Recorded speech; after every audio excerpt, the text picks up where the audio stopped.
উনি দেশ থেকে পালিয়ে যাওয়ার পরও তো নানাভাবে অডিও ভিডিও ভাইরাল আমরা দেখেছি।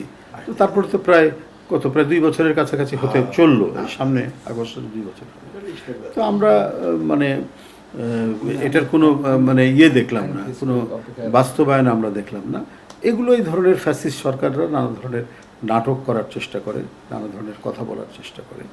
এবং সেটা উনি তার যে অপরাধ সেটাকে তিনি একবার খুব নীরবে নিভৃতে কোনো হইচই ছাড়া ঝামেলা মুক্তভাবে যখন উনি চিন্তা করেন, তাকে তিনি কি ভাবেন যে তিনি কোনো অপরাধ করেছেন কি করেননি? তো তো এখন উনি এগুলো আবার দেওয়ার দরকার কি, কথা বলার দরকার কি? যদি ওনার যদি সেই থাকে, তার যদি সেই ইচ্ছা থাকে, তো উনি চলে আসুক, উনি আদালত ফেস করুক।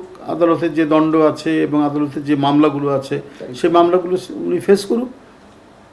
দেখি উনি কি মানে সেটা করতে পারেন কি না, এটাও তো জনগণ দেখতে চায়। এইটা আমি বলবো যে স্বভাবসুলভ তার একটা বৈশিষ্ট্য। এরকম বাগাড়ম্বর কথা বলা, অযৌক্তিক কথা বলা, তারপরে একটা স্ট্যান্ডবাজিমূলক কথা বলা নেই, রাস্তায় ভোগান্তি নেই। দারুণভাবে এটা সামাল দিতে পেরেছে বিএনপির সরকার জনাব তারেক রহমানের সঙ্গে। নিত্য প্রয়োজনীয় যে জিনিসের দাম এই বর্ষার আগে বা এই সময় যেটা বাড়ে, সেটাও অনেক নিয়ন্ত্রণে রাখা গেছে। মার্কেট ইন্টারভেনশন করে তারপরে বিভিন্নভাবে করি, এবং কম্পারেটিভলি যে খুব বেশি না হলেও এর চাইতে আগে কখনো ভালো ছিল না আইন শৃঙ্খলার পরিস্থিতি। সেখানে সরকারের একটা ভালো দৃষ্টি রেখেছে যে এই ঈদকে কেন্দ্র করে নানা ধরনের ক্রাইম হয়, গরুর হাটে ক্রাইম হয়, রাস্তাঘাটে ক্রাইম হয়, চাঁদাবাজি হয়।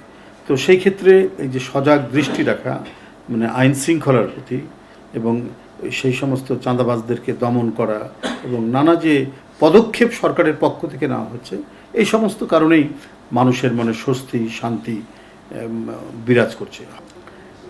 এত তৎপরতার সাথে নির্বাচনের প্রাককালে এবং আগে তিনি যে প্রতিশ্রুতিগুলো দিয়েছেন, সেই প্রতিশ্রুতি বাস্তবায়নে মানে এত সদা তৎপর এই সরকার, বিশেষ করে জনাব তারেক রহমানের নেতৃত্বাধীন সরকারের এই তৎপরতা এবং তার যে তাগিদ, তাতে এটা স্পষ্টভাবে মনে হয়েছে যে আগামী দিনগুলোতে সরকারের প্রতিশ্রুতি বাস্তবায়নে কোনো ঢিলেঢালা থাকবে না, গতি থাকবে না, বরং এটা খুব দ্রুত গতিতে এগিয়ে যাবে। কারণ 100 দিনের মধ্যেই তিনি ফ্যামিলি কার্ড, কৃষক কার্ড এবং আরও হেলথ কার্ড এগুলো সামনের দিকে আসছে, এ কথাগুলোও তিনি বলেছেন।